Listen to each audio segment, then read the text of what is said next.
Bendiciones para todos, buenos días, buenas tardes ya.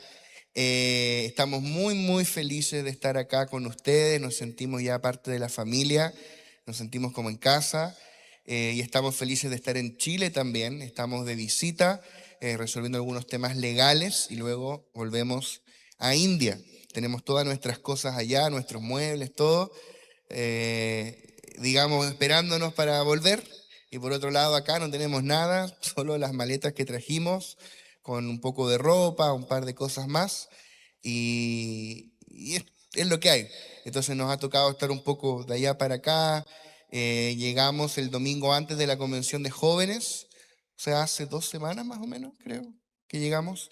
Estamos ya más aclimatados al horario porque en la convención todavía yo estaba con el horario cambiado. Como decía mi esposa, son 9 horas y media. O sea que ahora, si son las 12 o 12 y algo, corto para la una, allá son las 10 de la noche. Entonces uno está acá empezando en el almuerzo y ellos ya cenaron. Es súper distinto. Así que contarles que en India nos nació una bebé, una nueva hija que está por ahí, la Catherine, o como usted le quiera decir, Catherine. Llegamos, es raro porque llegamos a India y inesperadamente mi esposa descubrió allá en India que estaba embarazada. Así que la bebé nació allá, lo cual es una locura porque, no sé, acá las madres, como si recuerdan cuando nacieron sus hijos, todo eso del hospital, la anestesia y que te colocan las vías y todo. Bueno, eso en India, en hindi, con enfermeras que no hablan bien inglés, que tienen otras formas. El tema médico allá no es bueno, no es como acá, no tiene la calidad que tiene en Chile. Entonces, mi esposa fue muy valiente para estar dispuesta a afrontar un parto allá. No fue fácil, pero gracias al Señor la bebé está bien y la pastora Dani también está bien. Así que estamos todos bien, yo estoy bien, mi familia está bien. Bueno, agradezco a los pastores por la oportunidad que nos dan de poder compartir la palabra. Es una honra, un privilegio poder compartir acá la palabra. Esta es una casa de revelación. Uno no puede venir a predicar cualquier cosa acá. Y estuve ahí haciendo zapping en Instagram y viendo que han estado trabajando muy fuerte lo que es el reino. ¿Cuántas clases llevan ya? ¿Veintitantas o no? Ah, chuta, ya, 33. Ah, la edad de Cristo. Me apasiona eso. El reino es algo que este tiempo nos ha capturado en el espíritu. Nosotros hace algunos años ministramos mucho sobre el reino a raíz de que nuestro apóstol Lucas también estuvo muchos años ministrando mucho sobre el reino. Y es algo que nos atrapó, que nos capturó en el espíritu y que este tiempo Dios ha vuelto a poner una carga de que Él nos quiere mostrar algo más profundo tocante a esto. Hay más tocante al reino, hay algo mucho más profundo. Entonces tenemos que estar abiertos al espíritu de revelación y cada uno de nosotros en nuestras casas. A mí a veces me pasa y me pasaba desde muy joven. Yo recuerdo tener 15 años y de repente estar en una convención escuchando al apóstol o estar el domingo en la iglesia y se está predicando algo y de repente quizá una frase, el predicador pasó por ahí y se fue a otro lugar, pero esa frase, ¡pah!, el Espíritu Santo te muestra algo que ni el predicador dijo, ni él quizá lo vio, pero ¡paf!, el Espíritu Santo te lo alumbra. Y tú después tienes que llegar a tu casa a indagar, a buscar, a escarbar allí para que el Señor te vaya mostrando más. O sea, esto es una cosa que va creciendo. Amén. La revelación es progresiva. Entonces Dios va a plantar en ti semillas de revelación. La palabra va a crecer, te va a dar pan para que tú comas y para que tú des de comer a otros. En las casas e iglesias, en todo lugar. Amén.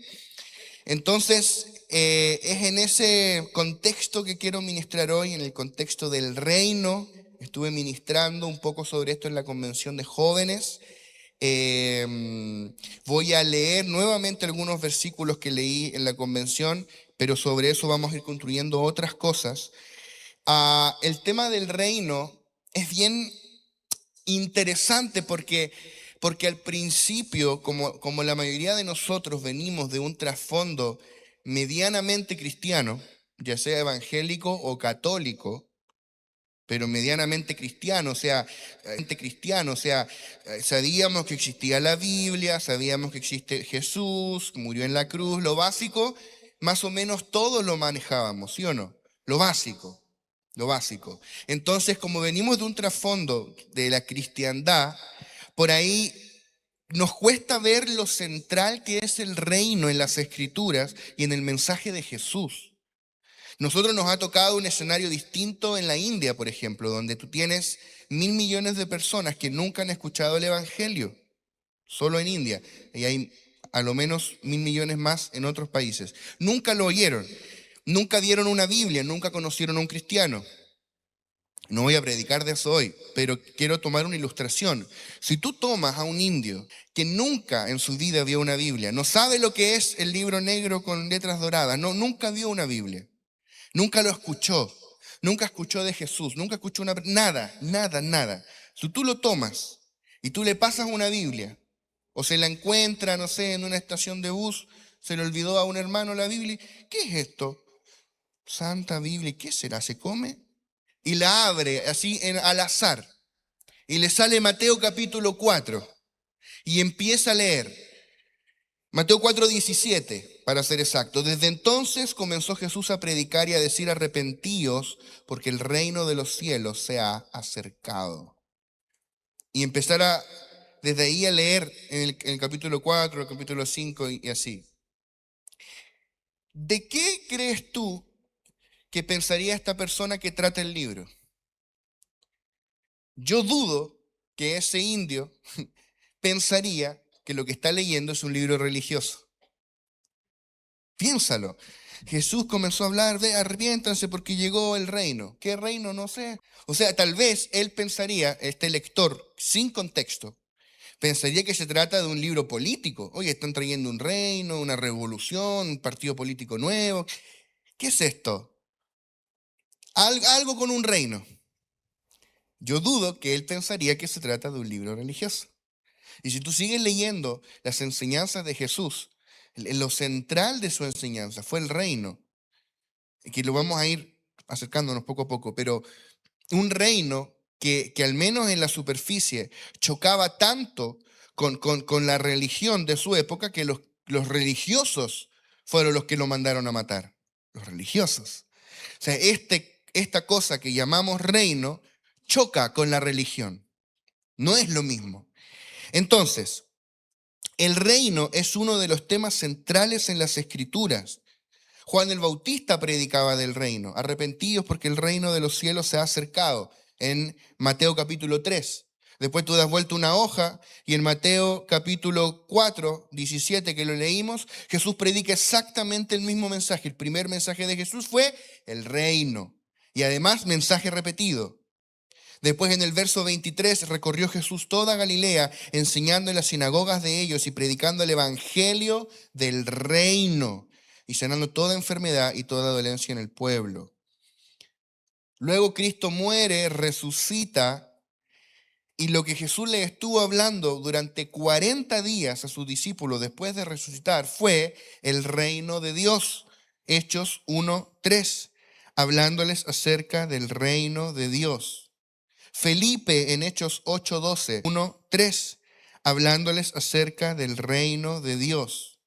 Felipe en Hechos 8:12 predicaba y anunciaba el evangelio del reino de Dios. Pablo en Hechos 19:8 predicaba el reino de Dios. Dice, habló con denuedo por espacio de 3 meses discutiendo y persuadiendo acerca del reino de Dios. Qué monotemático, ¿no te parece? Qué monotemático Pablo, 3 meses predicando. Si usted dice, oye, el pastor Patricio, lo único que predica es el reino. Bueno, Pablo, el gran apóstol Pablo, tuvo 3 meses predicando el reino. Nada más, no tenía otro tema. Preparó un bosquejo nomás, Pablo. El reino de Dios. Interesante. Y luego tú ves que Hechos de los Apóstoles termina con Pablo en una casa alquilada, o sea, prisión, arresto domiciliario, predicando 2 años acerca del reino de Dios en Hechos 28:31. Predicando el reino de Dios y enseñando acerca del Señor Jesucristo. O sea que yo creo que no hemos todavía logrado ver lo central que es el reino en el mensaje del Evangelio. Es tan central que el Evangelio se llama el Evangelio del reino. Así de central. Y Dios nos quiere llevar más profundo, más profundo. Esta mañana un poquito más profundo y mañana un poquito más, la próxima semana un poquito más. Amén. Los apóstoles en todas sus cartas hablaron continuamente del reino.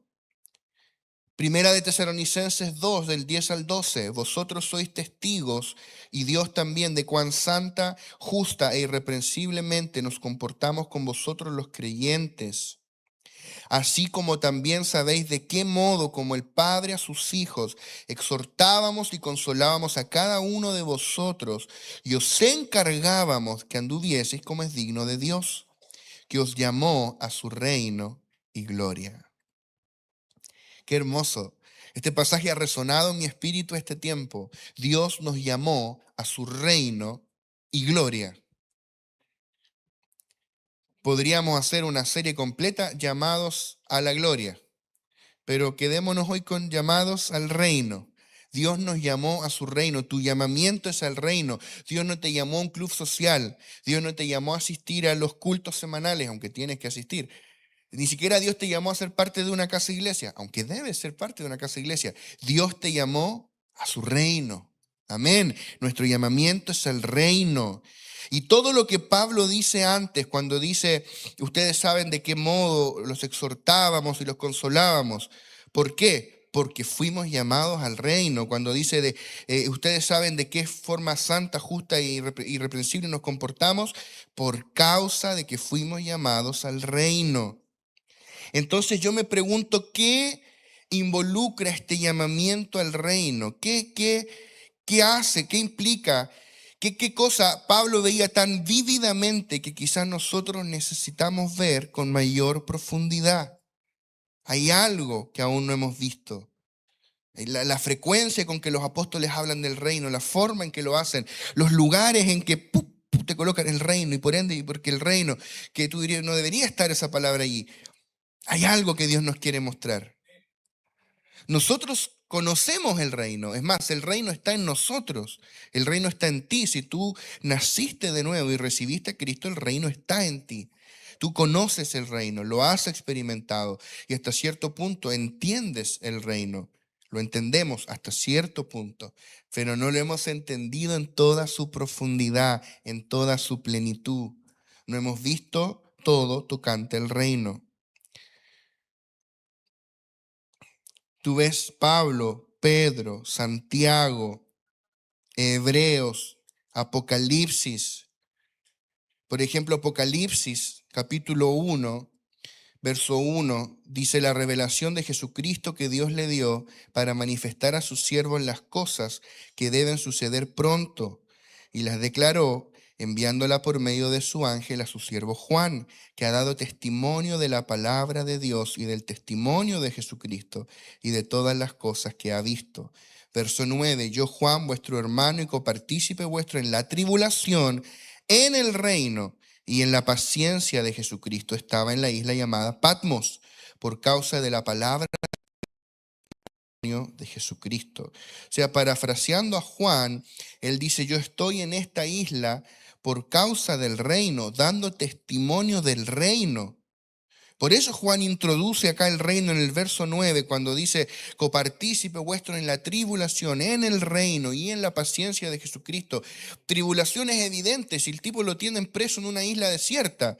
Paciencia es evidente que requiere paciencia. Pero ¿y por qué mete el reino ahí? ¿Será que le faltó rellenar, sobraba espacio en la hoja?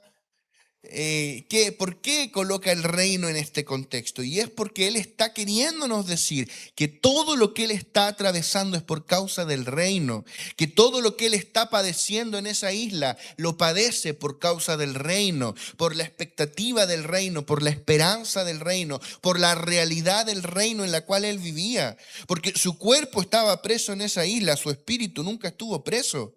Es más, la más grande revelación que alguien recibió en la Biblia, que es el Apocalipsis, Juan la recibió estando preso en la isla de Patmos. O sea que él nunca estuvo preso. Ellos encerraron su cuerpo en una isla, dijeron aquí no le predica a nadie más. Lo que no contaban era con que el Señor le iba a revelar el Apocalipsis y lo iba a escribir y iba a alcanzar a los cristianos de todas las épocas, de todos los lugares del mundo. Tremendo. Entonces ahí estaba Juan por causa del reino. Entonces yo cuando leo a los apóstoles, noto, y este tiempo el Espíritu me ha alumbrado, que hay mucho más que no hemos visto en cuanto al reino. El reino implicaba para los apóstoles cosas que aún no implica del todo para nosotros. Evocar al reino a los apóstoles significaba algo que aún para mí no está del todo claro. Pese a que entiendo el reino, vivo en el reino. Por eso necesitamos mayor revelación tocante al reino. Ahora bien, ¿qué es el reino?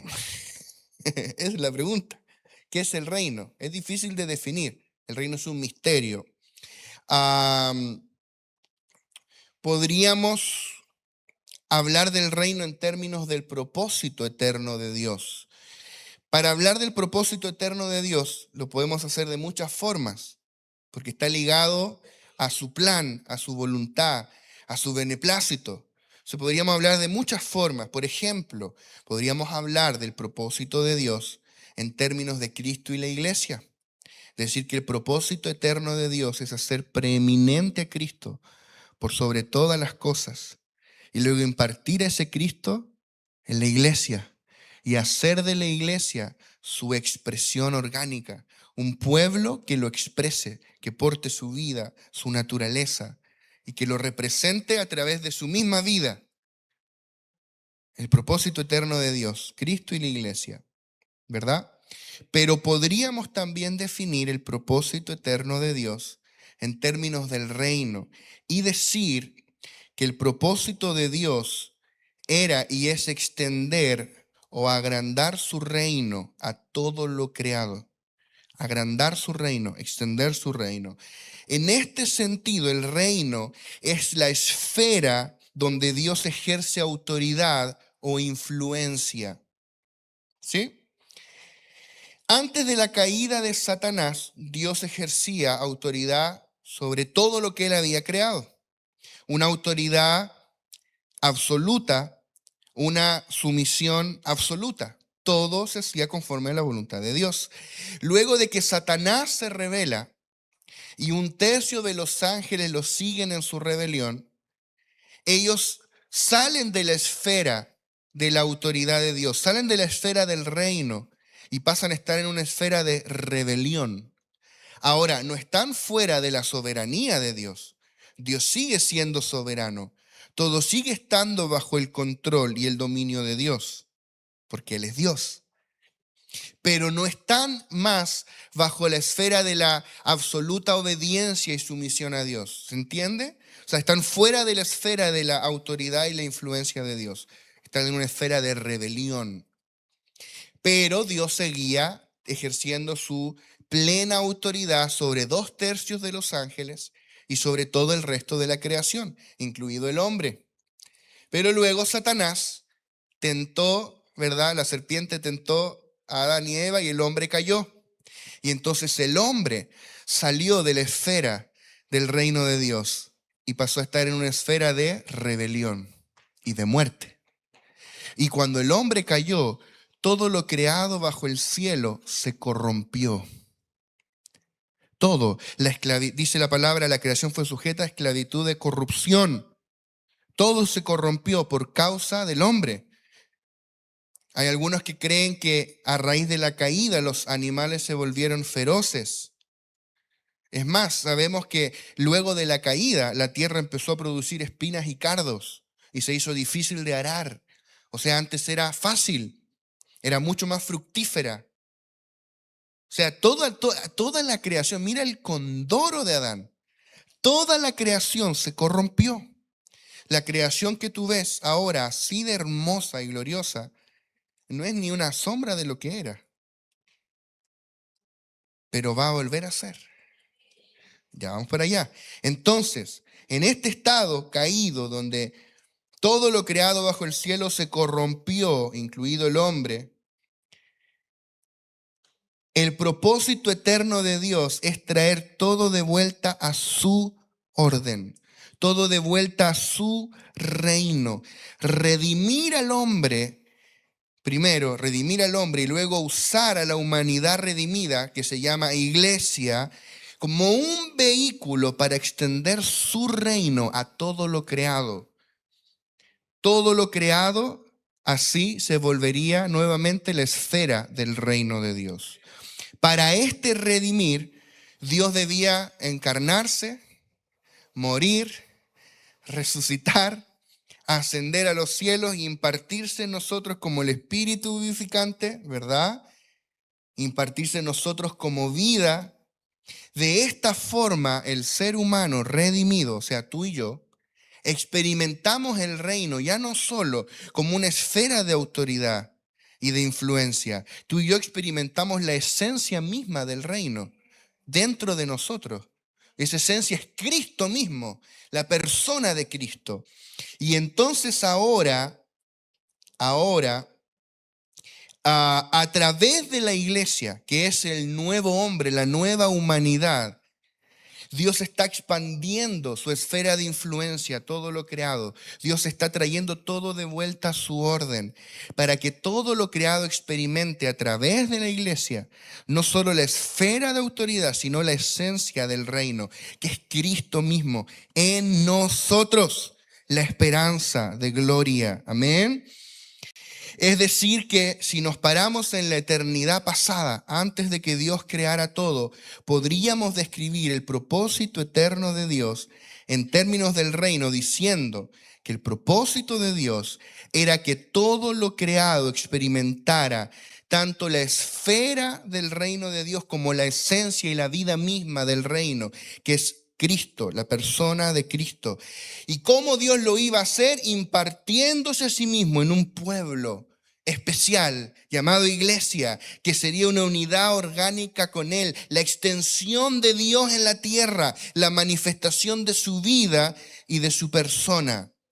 O sea, el propósito de Dios es el agrandamiento del reino, el crecimiento del reino, hasta abarcar todo lo creado. Y para eso ideó un plan en 3 etapas. Número 1, Cristo como la semilla del reino.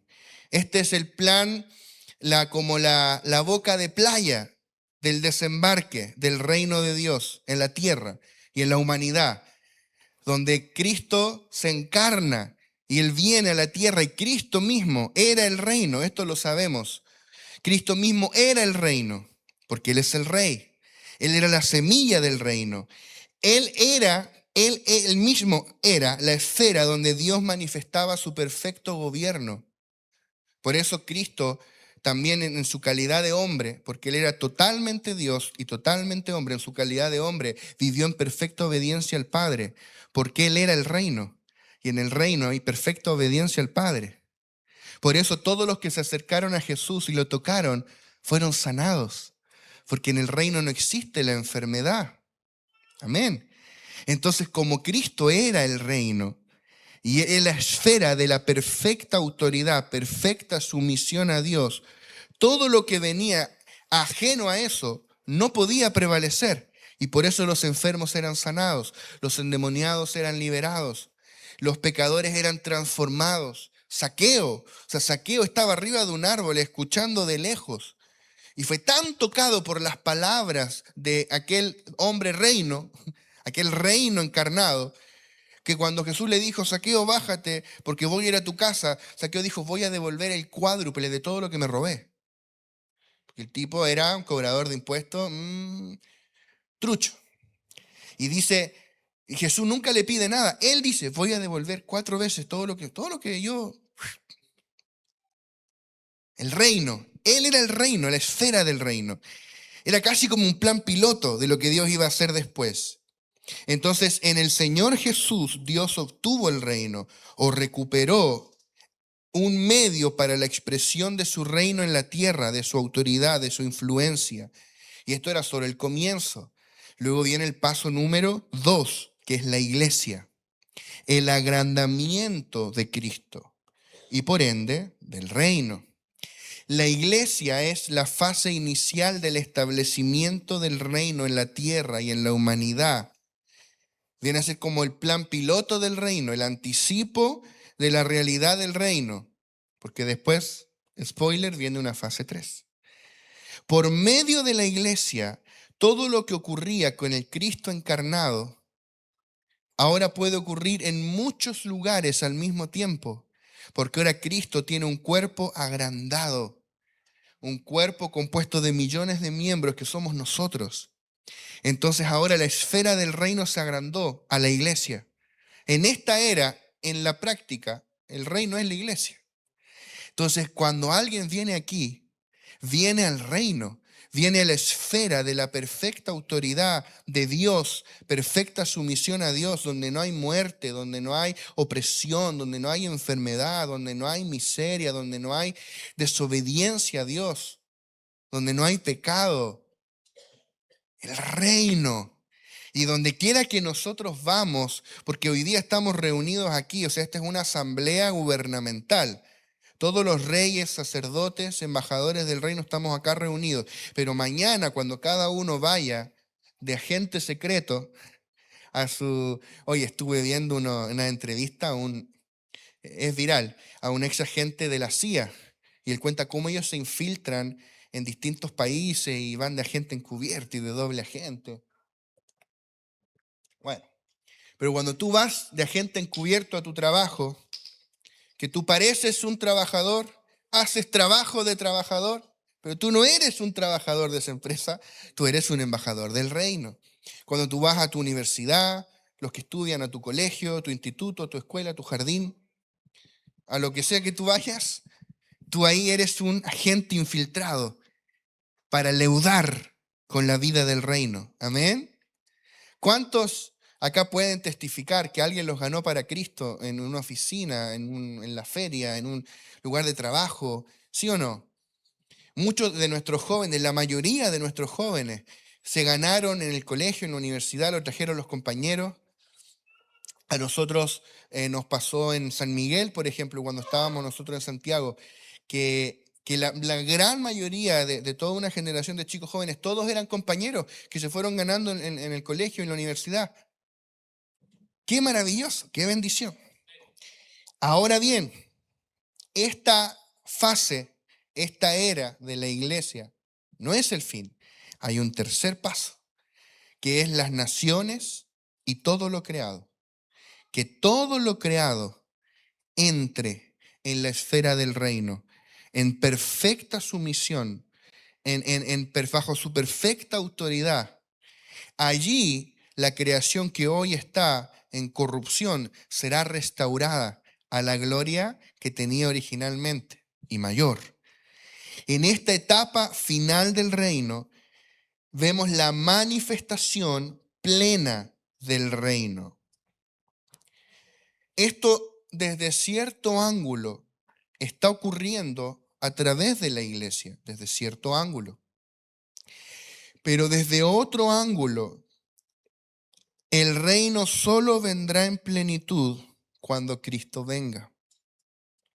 Y allí se genera esta tensión que los teólogos le dicen ya, pero todavía no. Es una tensión compleja. No quiero que transformemos esta mañana esto en una clase de teología de un instituto. No es ese el objetivo que buscamos. Pero lo que quiero apuntar es que esa tensión la vivimos todo en el día a día. Estoy en el reino, pero a la vez hay una parte del reino que aún no viene, que va a venir cuando Cristo venga. Es como estoy, pero a la vez como que ¿estoy o no estoy? Es como sí estás, pero todavía no es ya, pero todavía no. Una vez un hombre de Dios ponía este ejemplo, decía esto es como la Segunda Guerra Mundial, cuando vienen los aliados y desembarcan en las playas de Normandía en el día D. No sé si lo vieron por ahí rescatando al soldado Ryan.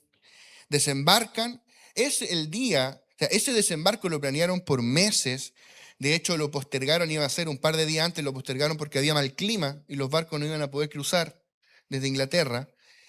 Ya, lo planearon por meses. Si ese desembarco salía mal, Hitler ganaba la guerra. Si el desembarco salía bien, Hitler sabía que estaba perdido.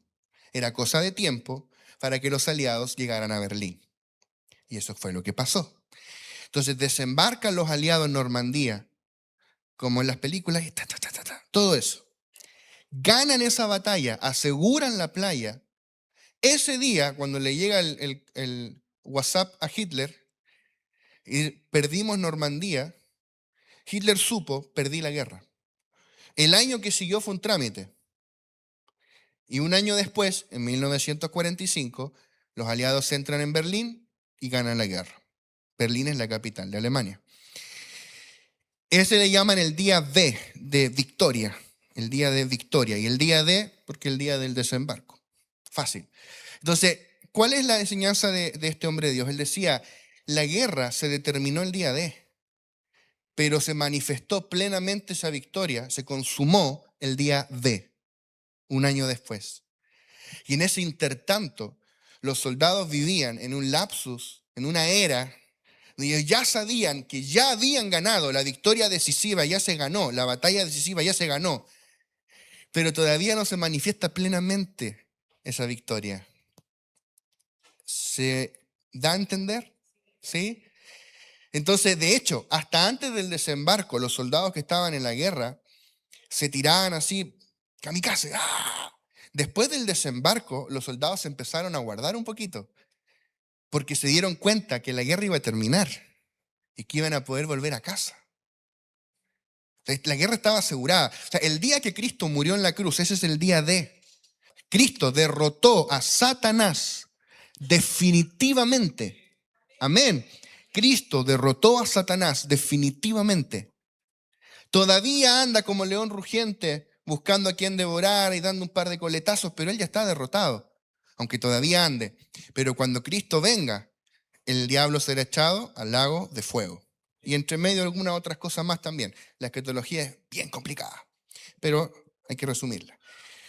Entonces, esta tercera fase es la venida de Cristo. El reino vendrá y se establecerá plenamente en la tierra y todo lo creado pasará a estar dentro de la esfera del reino de Dios.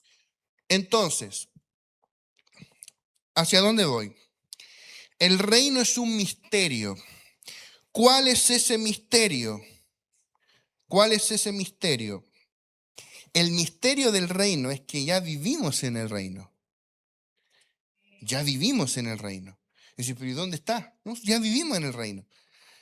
Cuando Jesús les hablaba del reino a los fariseos, le dijeron, pero avísanos cuando lo traiga. Y Jesús le dijo, no, no, no, el reino ya está entre vosotros. El reino ya está aquí, en nosotros, y tú estás en el reino. Entonces el misterio es, ya vivimos en el reino, pero un día el reino vendrá en plenitud. Un día el reino vendrá en plenitud y entonces reinaremos con el Señor.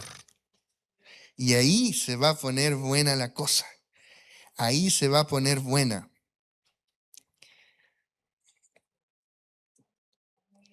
Apocalipsis capítulo 5, versos 9 y 10. Y cantaban un cántico nuevo diciendo, digno eres de tomar el libro y de abrir sus sellos, porque tú fuiste inmolado y con tu sangre nos has redimido para Dios de todo linaje y lengua y pueblo y nación, y nos has hecho para nuestro Dios reyes y sacerdotes, y reinaremos sobre la tierra.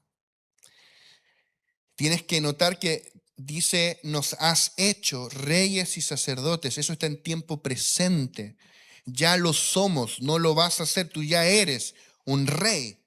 Tú eres una reina. Eres un sacerdote, una sacerdotisa. Amén. Del Señor.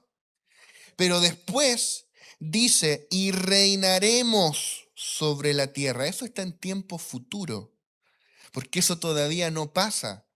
¿O hay alguien que reine aquí sobre la tierra? Yo no.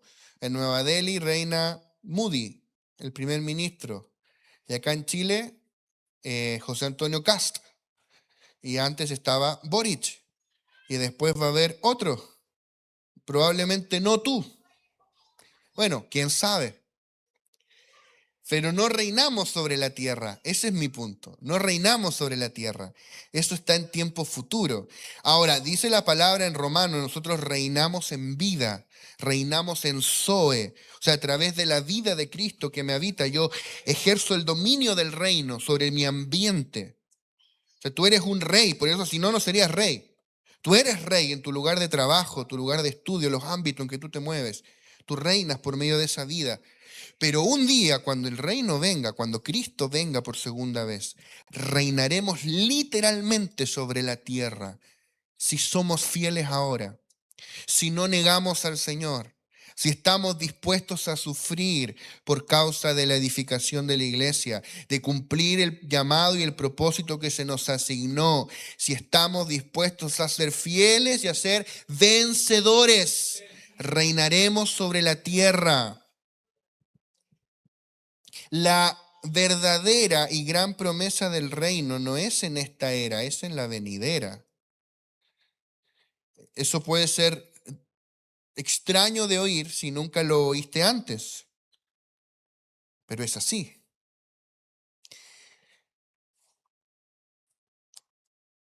Hace 100 o 150 años, habían algunas verdades que la iglesia del Señor había descuidado. Entre ellas, la importancia de los dones espirituales, el bautismo del Espíritu Santo, las profecías, el hablar en lenguas, el echar fuera demonios, el sanar enfermos. ¿Qué hizo el Señor? Envió un mover que fue el avivamiento pentecostal, 1905, 6, 7, 8, 9, en distintas partes del mundo. Estados Unidos con Parham, Chile acá con Hoover, en la India también hubo, en Inglaterra, en Gales, en todas partes Dios envió un mover del Espíritu y Dios restauró los dones, ¿verdad? Dios restauró el bautismo del Espíritu, las lenguas, las profecías. Y algo que Él restauró en esa iglesia avivada de aquellos tiempos fue volver a traer la urgencia y la inminencia de la venida del Señor, que era algo que antes se había dejado de predicar. No se hablaba de la venida del Señor, siglo XIX. Y viene este avivamiento pentecostal. Y muchas de las visiones que Dios dio en aquel tiempo tenían que ver con la venida del Señor, la segunda venida del Señor, y que la iglesia debía estar preparada. Estamos hablando hace 100 años atrás. ¿Y qué pasa? Que la iglesia del Señor, en nuestra inmadurez aún, cuando somos alumbrados por el Señor con respecto a una verdad que habíamos ignorado, lo que hacemos es tender a sobreenfatizarla, descuidando las otras verdades. Entonces, como iglesia, bueno, yo no había nacido, pero como iglesia nosotros, incluyéndome, aunque yo no había nacido, ¿verdad? Ninguno de nosotros creo. La iglesia sobreenfatizó el mensaje de la segunda venida del Señor en aquellos años. Al punto que a muchos se les decía, ¿para qué usted va a estudiar si Cristo puede venir mañana? ¿Para qué va a ir al trabajo si Cristo puede venir mañana? Mejor quédese aquí en la iglesia orando. Se sobreenfatizó y se descuidaron otras verdades. ¿Y el Señor qué hizo? Restauró la verdad del reino operando en esta era. El reino en esta era. Y Dios trajo maestros a su cuerpo por todas partes del mundo, años 50, 60, 70 en adelante, que hablaron de estas cosas. En esa época andaba predicando por ahí Watchman Nee en China, murió encarcelado, Witness Lee en Taiwán, después se fue a Estados Unidos, y muchos otros en Estados Unidos, en Europa, en Sudáfrica. Dios no tiene una sola boca humana. Todo el que escuche a Dios va a oír lo mismo y va a hablar lo mismo. Entonces Dios restauró en su iglesia la verdad de cómo el reino opera en nuestros días. Ahora el reino está aquí, ahora. Pero como nosotros como iglesia, aún en nuestra inmadurez, tendemos a sobreenfatizar una verdad descuidando las demás, nos pasó, al menos a nosotros, quizá no a ustedes, que sobreenfatizamos la importancia del reino aquí y ahora. Y se nos olvidó por completo que un día el Señor iba a venir otra vez. ¿Será que podemos disfrutar de ambas verdades teniendo un equilibrio? ¿Verdad que sí? Amén. O sea, estamos en el reino ahora, pero un día el reino vendrá en plenitud. Amén. ¿Será que se puede juntar las dos cosas? Yo sé que sí. Entonces, el reino en esta era es tremendamente glorioso, tremendamente glorioso. Hay líneas teológicas completas que no creen que el reino ya esté aquí. Creen que el reino fue puesto en pausa y solo vendrá en la segunda venida. Se están perdiendo de mucho. Porque yo disfruto el ser un ciudadano del reino, ser heredero de todas las riquezas del reino. Yo escribí un libro sobre el reino, que sé que muchos de ustedes lo han leído. 430 hojas, 20 no sé cuánto, 23 capítulos. Y hay un capítulo perdido porque era tan largo que recortamos un capítulo para que quedara más corto. Y hay tanto que se podría decir con respecto al reino en esta era. Hay tanto. Daría para escribir decenas de libros. Decenas de libros. Porque es glorioso. No alcanzan las palabras para explicar la realidad del reino que disfrutamos hoy. Pero creo que necesitamos en este tiempo una revelación más profunda del reino venidero. Creo que hemos hablado ya hasta aquí algo acerca del reino presente, para a lo menos entender algo. Pero no podemos perder de vista el reino venidero. Pero que el reino venidero no nos haga perder de vista el reino presente. ¿Amén? ¿Se puede o no? Sí. Entonces, voy hacia un punto. Todas las promesas del reino en esta era palidecen frente a las promesas del reino venidero. Así de glorioso va a ser el reino en su venida. O sea, todo lo que disfrutamos ahora en el reino es solo el anticipo, solo las arras. Imagínate si esto es glorioso. Si estar aquí, adorar juntos, disfrutar la gloria de Dios, ver al Espíritu Santo moverse, ser el domicilio de Cristo, si todo esto es glorioso, imagínate cómo va a ser el reino venidero. Yo les ponía de ejemplo a los jóvenes en la convención. ¿Qué es más glorioso, el noviazgo o el matrimonio? El matrimonio. Lo que viene después de la boda es mucho más glorioso y es mejor. ¿Por qué crees tú que cuando Cristo viene, después del arrebatamiento, lo primero que ocurre son las bodas del Cordero? O sea, recién ahí se va a empezar a poner bueno. Y nosotros estamos tan aferrados aquí a lo terrenal, siendo que el reino que experimentamos, que Jesús le llama el reino de los cielos, eso debería darnos una pista. El reino de los cielos es precisamente para sacarme de lo terrenal en lo que vivo y prepararme para el reino venidero, porque ese reino un día va a venir. Somos ciudadanos de arriba, somos ciudadanos de los cielos. Pablo dice, nuestra ciudadanía está en los cielos, desde donde también aguardamos la venida de nuestro Señor y Salvador Jesucristo. Somos de arriba, no de abajo. Todo lo que hemos venido diciendo estos años tiene que ver con esto. Todo lo que te predican los pastores domingo tras domingo básicamente tiene que ver con esto. Somos celestiales, no terrenales, no somos de abajo. Necesitamos dejar de pensar como terrenales y empezar a pensar como celestiales. Jesús le dijo a sus discípulos, yo les he hablado las cosas terrenales y no me creen. Imagínense si les hablo las cosas celestiales. Y se las habló también, las parábolas. Y luego cuando Jesús resucita estuvo 40 días hablándoles claramente del reino de Dios, las cosas celestiales. Nosotros somos los celestiales. Mira, quiero leerte un par de versículos porque dice el apóstol Pablo que nosotros somos celestiales. Primera de Corintios 15, del 47 al 49, dice: el primer hombre es de la tierra, terrenal, ese es Adán. El segundo hombre, que es el Señor, que es Cristo, es del cielo, el terrenal y el celestial. ¿Cuál el terrenal? También los terrenales. ¿Y cuál el celestial? Tales también los celestiales. Y así como hemos traído la imagen del terrenal, traeremos también la imagen del celestial. O sea, nosotros somos hombres y mujeres celestiales. Andamos conforme a otra agenda, la agenda del cielo.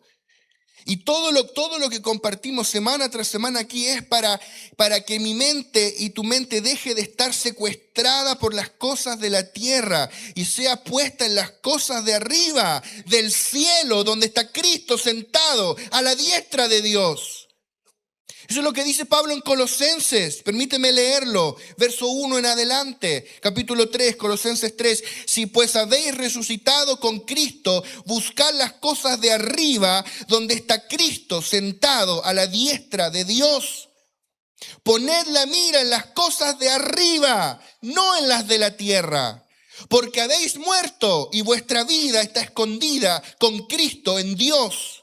Cuando Cristo, vuestra vida, se manifieste, entonces vosotros también seréis manifestados con Él en gloria. Aleluya. Aleluya. El reino. Todo se trata del reino. El reino de los cielos. El reino celestial. Lo celestial. Dios, yo sentía tan fuerte esta mañana.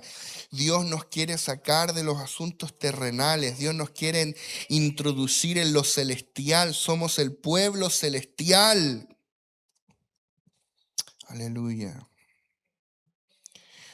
Mateo capítulo 13, verso 38. Dice: el campo es el mundo. Esta es la parábola del trigo y la cizaña. El campo es el mundo.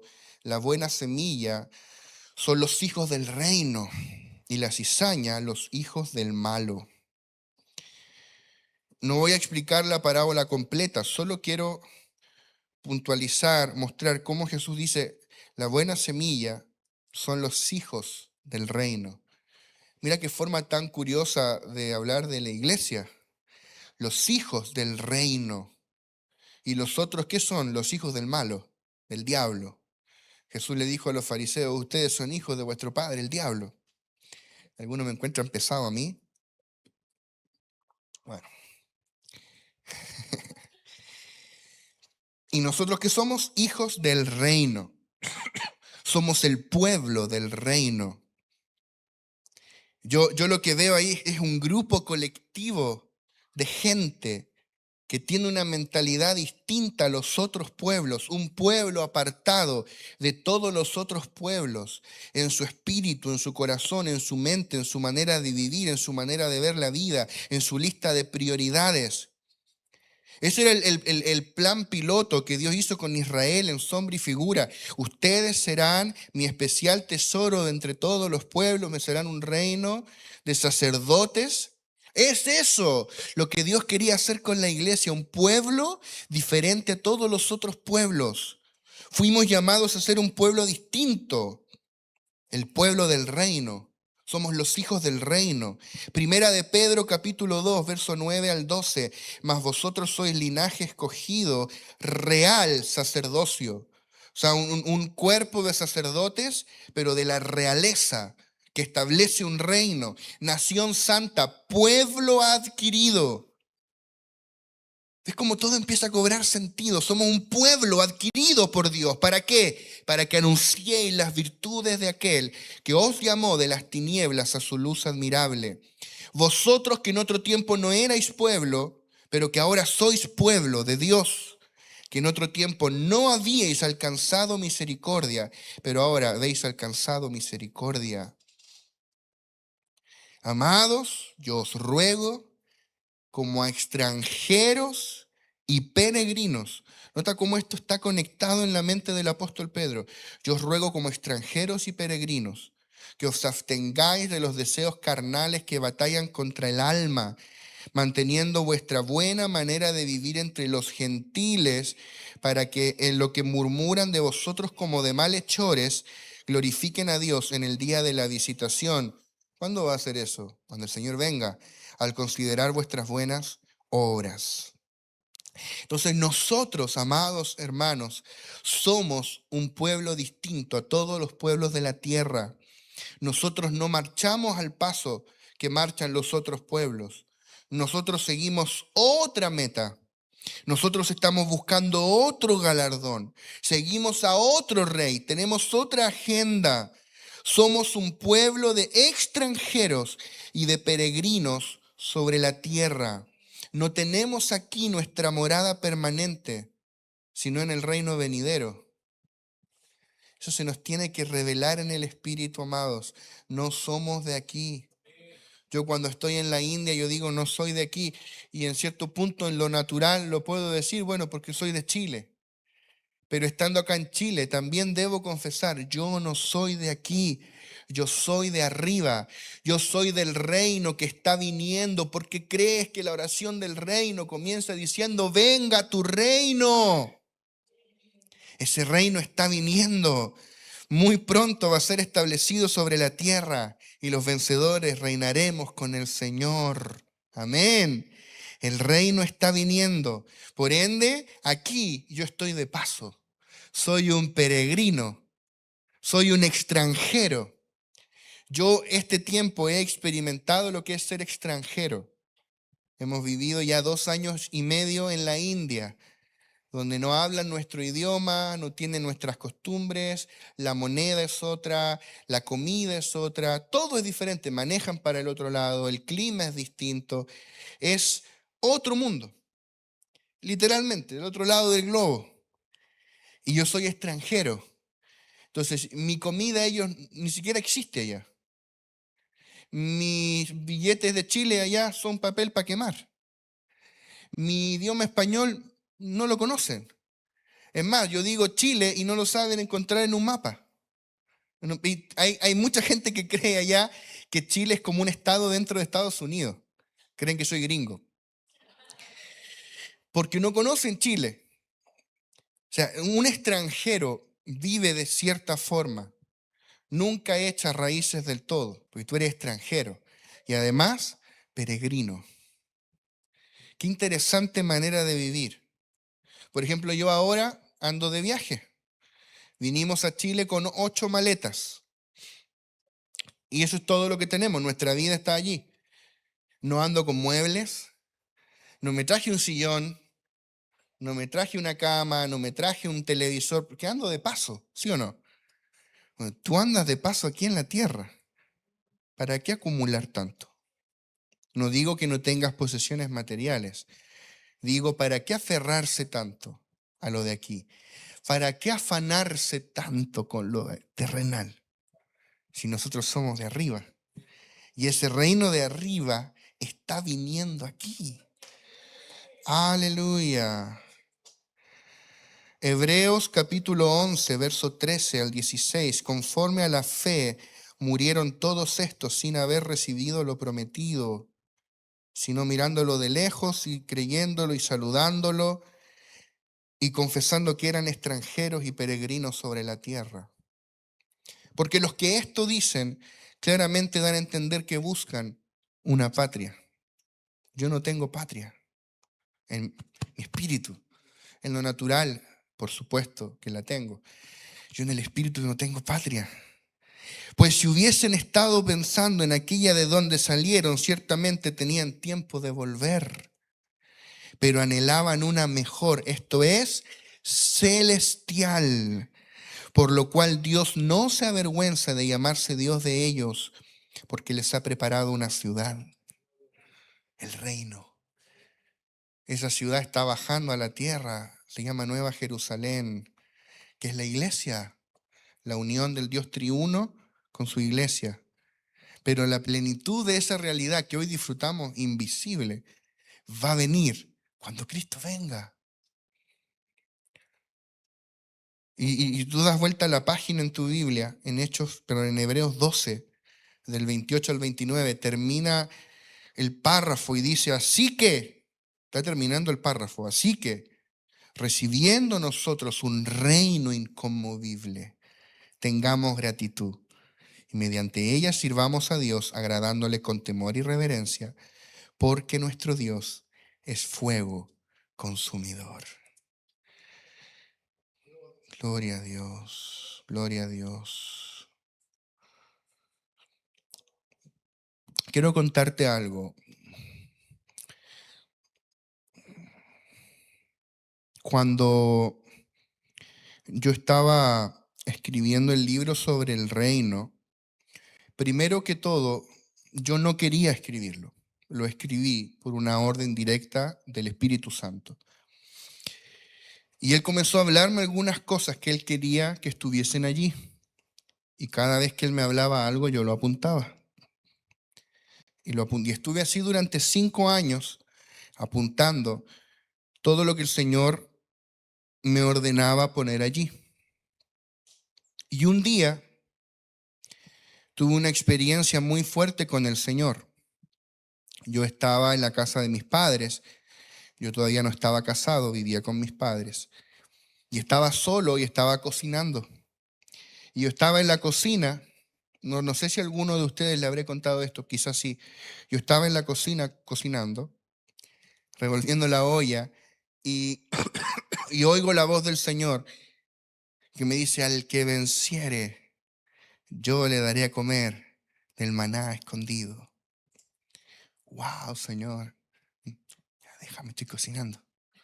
Wow, Señor. Como cuando viene tu hijo y está ahí ocupado. Mira, papá, es azul. Sí, hijo, ya. Sí o no, no me dejen solo. Fue como, ok, Señor, qué tremenda revelación, Señor, me gozo, voy a seguir cocinando.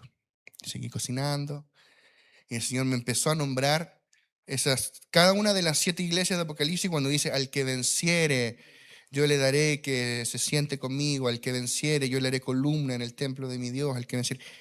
Me habló varias veces con cada uno de esos versículos y yo empecé a sentir la gloria de Dios y tuve que apagar el fuego de la cocina y ir al living y abrir Apocalipsis y empezar a buscar estos versículos porque yo recién ahí dije, oh, creo que Dios me quiere hablar. Y entonces el Señor comenzó a hablarme algo tan quizás simple para ti, pero para mí fue respecto a lo que es ser un vencedor. Y entonces tuve una visión. Esto por ahí no es lo importante, que si yo veo o no veo algo, pero así me pasó a mí. Yo tuve una visión. Y así suele pasarme cuando Dios me muestra cosas en la palabra, que empecé a ver versículos bajando así. Con respecto a esto, yo empecé a notar todos los versículos que Dios me iba mostrando y a escribir las cosas que el Señor me estaba mostrando allí. Y, y todo eso que escribí hoy día es el último capítulo del libro del reino, el último capítulo, que tiene que ver con la esperanza de gloria, la esperanza. Ese Cristo que está en mí es una esperanza de algo que va a pasar después. Y el Señor me habló 2 cosas allí. Lo primero me dijo, esta gloria que tú estás sintiendo siempre estuvo dentro de ti. No está viniendo de arriba, no, esta gloria tú la cargas, siempre estuvo en ti, pero ahora has sido procesado lo suficiente y has muerto lo suficiente como para que pueda salir y manifestarse. Amén. Y lo segundo que el Señor me dijo, esto que te estoy hablando ahora es el último capítulo del libro y se cierra. Y todo lo que te voy a hablar después no debe ir allí. Y a mí no me hizo mucho sentido en ese momento porque el libro termina diciendo, bueno, tenemos una esperanza de gloria que es que Cristo va a venir, fin. Y no hablo absolutamente nada del reino venidero, porque el Señor quiso que ese escrito fuera solo y exclusivamente respecto al reino en esta era. Y con los años he entendido el por qué. Porque ¿de qué sirve hablar tantos detalles del reino venidero si ni siquiera entendemos el reino en esta era? Así que yo sigo predicando sobre el reino en esta era. En India hemos hecho estudios con pastores de distintos ministerios, con nuestra gente también. Lo seguimos haciendo. Pero al pasar de los años, en este tiempo ha venido una carga muy fuerte a mi espíritu. Es tiempo también de comenzar a hablar del reino venidero, porque eso nos da una perspectiva, la perspectiva completa de lo que dieron los apóstoles. Como Juan, yo estoy aquí en esta isla por causa de este reino en el cual vivo, en el cual me muevo, este reino que hace que yo coloque mi mano sobre un enfermo y se sane, este reino que hace que milagros ocurran en alrededor, pero también este reino que me promete que muy pronto Cristo va a venir en las nubes del cielo y va a establecer su reino sobre la tierra. Tú lees el libro de Isaías, por ejemplo, está lleno de promesas de cómo va a ser ese reino. Dice, por ejemplo, Isaías 2, de que volverán sus espadas en rejas de arado y sus lanzas en hoces. No alzará espada nación contra nación y se adiestrarán más para la guerra. Dice Isaías 11 que los animales feroces se volverán pacíficos, que los leones ya no serán feroces, que los niños podrán habitar, dice, mira algunos versículos, verso 6, morará el lobo con el cordero y el leopardo con el cabrito se acostará, el becerro y el león y la bestia doméstica andarán juntos y un niño los pastoreará. Verso 8, y el niño de pecho jugará sobre la cueva del áspid y el recién destetado extenderá su mano sobre la caverna de la víbora. Qué impresionante, ¿sí o no? Qué impresionante. Yo quiero estar allí. Y no solo como un ciudadano allí, no, yo quiero reinar con Cristo. Yo quiero ser un vencedor. ¿Cuántos aquí dicen yo quiero ser un vencedor? Tenemos que entrar, asegúrate de entrar en ese reino. De eso es lo que hablaba Jesús en Lucas 16:16. Voy a intentar cerrar pronto. 16:16. La ley y los profetas eran hasta Juan. Desde entonces el reino de Dios es anunciado y todos se esfuerzan por entrar en él. Ahora, tú ya entraste en tu espíritu. Tú ya estás, tú eres un ciudadano del reino. Ahora asegúrate de entrar en el reino venidero. Asegúrate de entrar, esfuérzate por entrar en él. Se inauguró una nueva estación en el espíritu en la cual hay que entrar. Una nueva dimensión, un nuevo ámbito. Y en esta nueva dimensión anuncia la inminente venida de la manifestación plena de ese reino. Segunda de Pedro 1, del 10 al 12. Por lo cual, hermanos, tanto más procurad hacer firme vuestra vocación y elección, porque haciendo estas cosas no caeréis jamás. Porque, ¿por qué tengo que hacer firme mi vocación?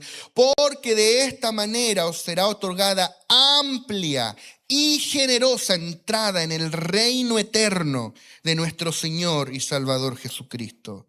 Por esto yo no dejaré de recordaros siempre estas cosas, aunque vosotros las sepáis y estéis confirmados en la verdad presente. O sea, aquí nuevamente están los dos aspectos del reino. El verso 12 habla de la verdad presente en la cual estamos confirmados. Esa verdad presente es el reino del amado Hijo, en el cual hoy vivimos. En él vivimos, nos movemos y somos. Pero el verso 11 nos habla del reino venidero. Y en ese reino tenemos que esforzarnos por entrar como vencedores. No entres como un derrotado. No, tú tienes que entrar como un vencedor al reino. ¿Qué te está pidiendo el Señor soltar? ¿O qué te está pidiendo el Señor hacer por causa del reino? Tal vez abrir una casa de iglesia, hablarle a gente de Cristo, tal vez sembrar para la obra. ¿Qué te está pidiendo el Señor? Dice la palabra, y tampoco es mi tema hoy, pero dice la palabra, asegúrate de usar las riquezas injustas para el reino, para lo eterno, porque un día ya no las tendrás.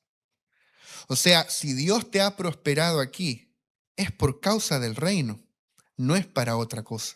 Amén. Y dice, para que se te sea dada amplia y generosa entrada en el reino eterno. ¿Qué sería una entrada estrecha? Estrecha. O sea, entró, pero una entrada, imagínese una puerta así, usted me ve cómo soy. Una entrada estrecha al reino. O sea, ese es el que fue salvo así como por fuego. Su obra fue quemada. Se salvó, pero perdió la recompensa. No, tú asegúrate de tener una amplia y generosa entrada. No, no, no una media recompensa, recompensa completa. Amén. Vamos casi cerrando. Hechos capítulo 14, verso 19 al 22. Mira lo que le pasó a Pablito. Entonces vinieron unos judíos de Antioquía y de Iconio que persuadieron a la multitud y habiendo apedreado a Pablo, lo apedrearon hasta que pensaron que estaba muerto. Lo arrastraron fuera de la ciudad pensando que estaba muerto. Pero rodeándole los discípulos, se levantó y entró en la ciudad y el día siguiente salió con Bernabé para Derbe. Y después de anunciar el evangelio a aquella ciudad y de hacer muchos discípulos, volvieron a Listra y a Iconio y a Antioquía, confirmando los ánimos de los discípulos, exhortándoles a que permaneciesen en la fe y diciéndoles: es necesario, oye esto, es necesario que a través de muchas tribulaciones entremos en el reino de Dios. O sea, Pablo sufrió todo esto por causa del reino. O sea, tienes que estar loco para que te apedreen hasta pensar que estás muerto. Pablo quedó inconsciente, ensangrentado, en un charco de sangre. Parecía muerto, porque si no, no habrían pensado que estaba muerto. Para levantarte y al otro día volver a entrar a la misma ciudad a predicar. ¿Por qué, Pablo? ¿Por qué? Por causa del reino. Pablo decía, porque es necesario que a través de muchas tribulaciones entremos en el reino de Dios. Pero si ya estamos en el reino, Pablo, sí, pero el reino venidero hay que entrar. Y Pablo dice, yo quiero entrar. Me apedrearon, mañana entro de nuevo y les predico de nuevo. Pero yo me quiero asegurar de entrar al reino de Dios. ¡Aleluya! Por eso Pablo decía, yo de tal manera corro, no como a la aventura, de tal manera peleo. Pablo decía, yo corro para ganar el premio. Hermano, yo quiero exhortarte y quiero orar porque sé que ya se nos ha ido la hora. Quiero orar, por favor, ponte en pie. Pero yo quiero exhortarte. ¿De qué forma estás corriendo la carrera de tu vida cristiana? ¿De qué forma estás corriendo esta carrera? Asegúrate de correr para ganar. Asegúrate de correr para ganar el premio. Asegúrate de correr de tal forma esta carrera de fe que seas un vencedor. Porque ¿sabes qué? No sirve llegar segundo. Nadie se acuerda del que salió segundo en la carrera. ¿Recuerdas a Usain Bolt? ¿Quién salió segundo? No me acuerdo. Pablo dice, corre de tal forma que ganes. Primera de Corintios 9 está esto, del 24 en adelante. ¿No sabéis que los que corren en el estadio, todos a la verdad corren? Cuando el pueblo salió de Egipto, todos salieron, hasta algunos egipcios. Todos corren. Pero uno solo se lleva el premio. Corred de tal manera que lo obtengáis.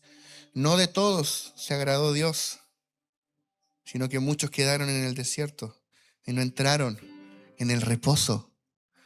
Hebreos dice, aún queda un reposo para el pueblo de Dios. El reino. Todo aquel que lucha, de todo se abstiene, ellos a la verdad para recibir una corona corruptible, pero nosotros una incorruptible. Así que yo de esta manera corro, no como a la aventura. De esta manera peleo, no como quien golpea el aire, sino que golpeo mi cuerpo y lo pongo en servidumbre. No sea que habiendo sido heraldo para otros, yo mismo venga a ser eliminado.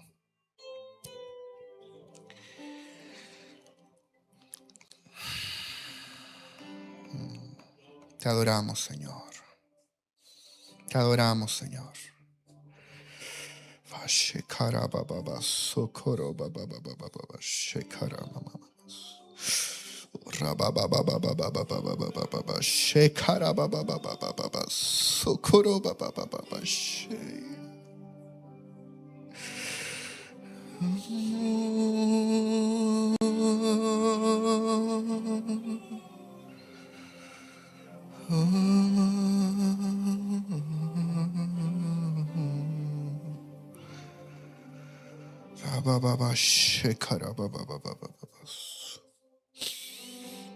Kreba shekara koba sukoroba ketiaraba sukorobaba.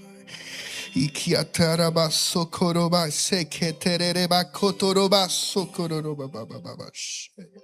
Kitiaraba sokoroba iseya katrereba sokotoroba ise. Itierekeya sukoroba ekeya so. Itiereya sukorobaya sheya keya raya soreya kitiaroba iseya. Itiaroba sekatiri aruba keya sororoya ke. Estamos listos, Señor. Estamos listos, Señor. Nada nos aferra aquí. Nada nos aferra aquí, Señor. Ven, Señor Jesús. Oh, rebaba sheya kora baba.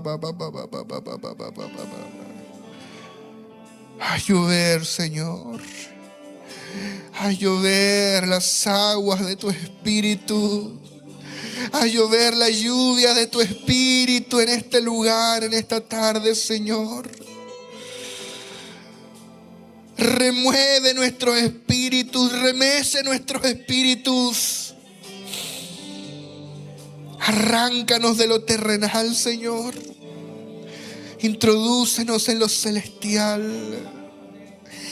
Señor, que encuentres en nosotros un pueblo disponible para oír las palabras que vienen del cielo, las palabras celestiales.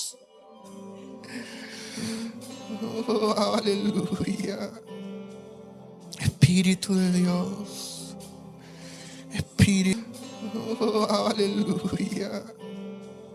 Espíritu de Dios. Espíritu de Dios.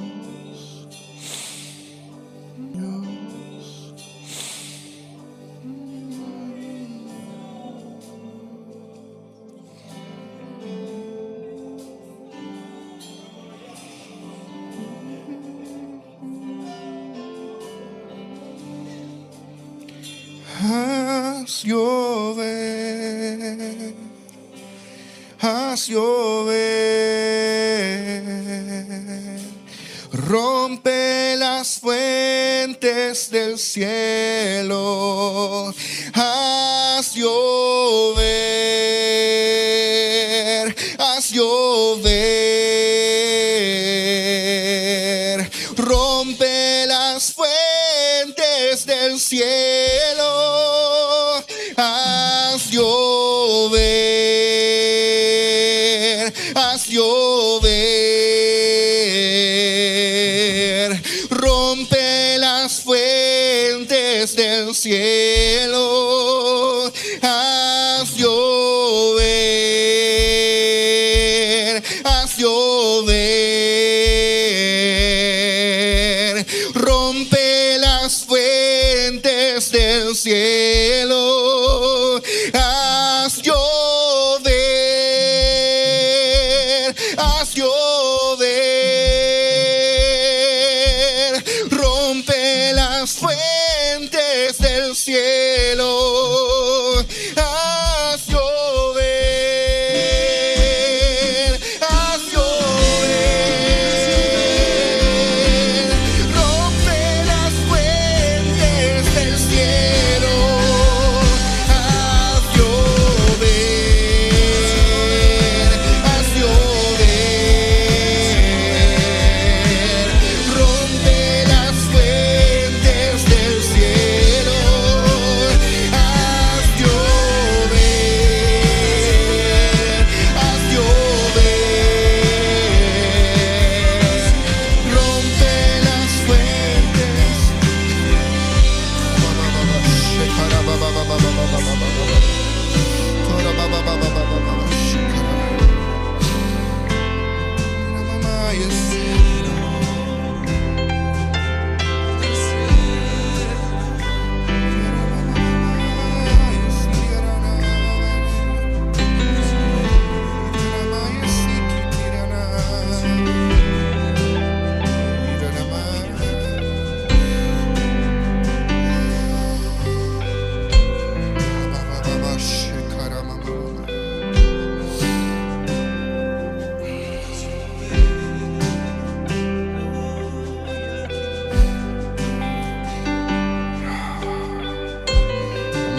presencia del Señor.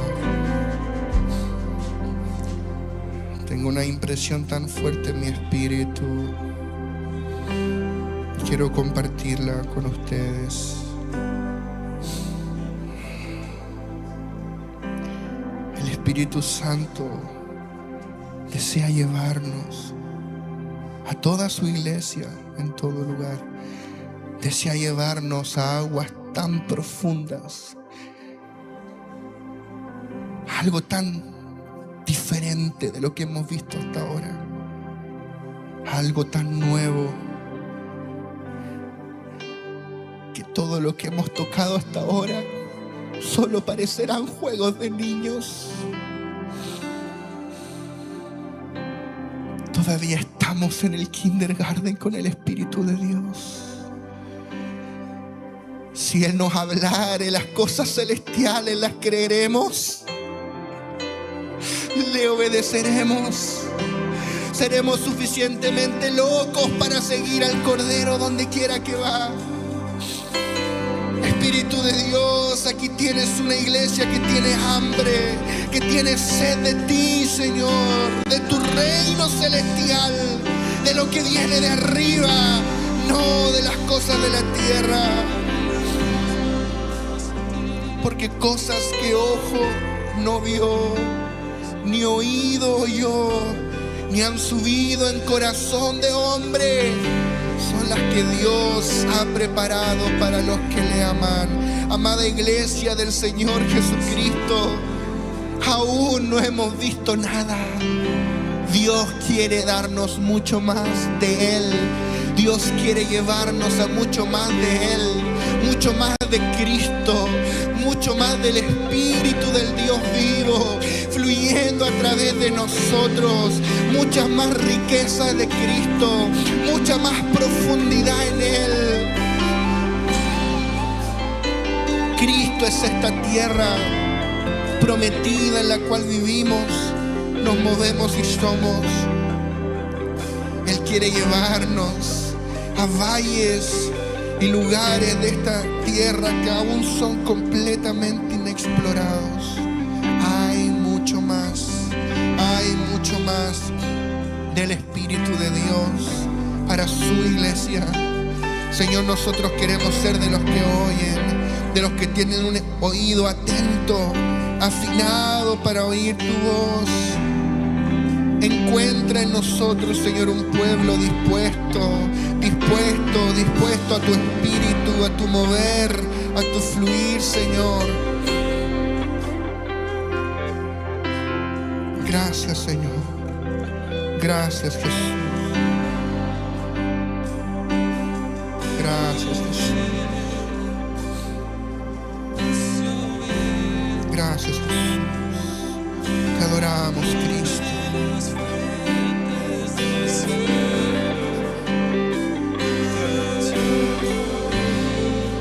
Gracias, Señor. Quiero que mantengas tu adoración un instante. Mientras estábamos adorando al Señor y Esteban estaba fluyendo en las lenguas del Espíritu, Dios colocaba una impresión muy fuerte para este don constituido por una familia que se ha despojado absolutamente. Y esto es lo que decía el Señor en mi espíritu: Esteban, tú eres una trompeta que Dios ha levantado en este tiempo para recordarle a la iglesia que no hay nada en esta tierra que desear. No hay ambiciones, no hay placeres, no hay metas. Sigue sonando trompeta de Dios, precisamente para preparar la venida de Cristo. Aleluya. Dios te ha llevado a un lugar tan inhóspito, a un lugar de tantas carencias, precisamente para que cada vez que tú vengas a Occidente le recuerdes a la iglesia que no hay nada en esta tierra, No hay nada que desear en esta tierra. Aleluya. Gloria al Señor. Recibimos este sonido de trompeta, Señor, en la voz de este profeta. Gracias, gracias, Señor. Prepara nuestros corazones para lo que viene, Señor.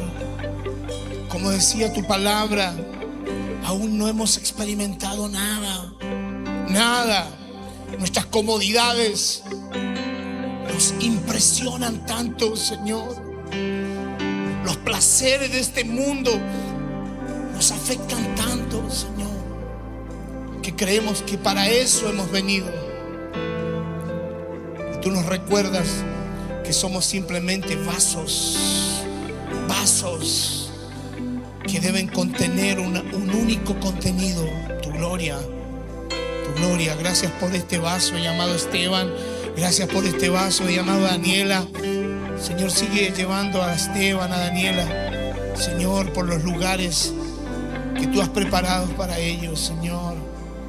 Te alabamos, te honramos en el nombre de Jesús. Gracias, Señor. Gracias, Señor.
Gloria a ti. Gracias.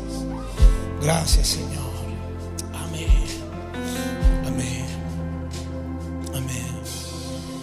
Qué hermoso. Qué hermoso. Sé que Esteban y Daniela tienen una realidad totalmente distinta. Y yo creo que progresivamente Dios ha ido generando en ellos un desapego total a las cosas materiales. Por el contrario, en Occidente aún estamos aferrados a las cosas. Creemos que ese es el fin de venir a este mundo. Pero gracias al Señor que Dios levanta voces proféticas que nos recuerdan que estamos de paso por esta tierra. Y esta no es la verdadera vida. La verdadera vida es la vida eterna. Gloria al Señor. Y para eso Dios se está revelando cada día al ser humano. Amén. Gloria a Dios.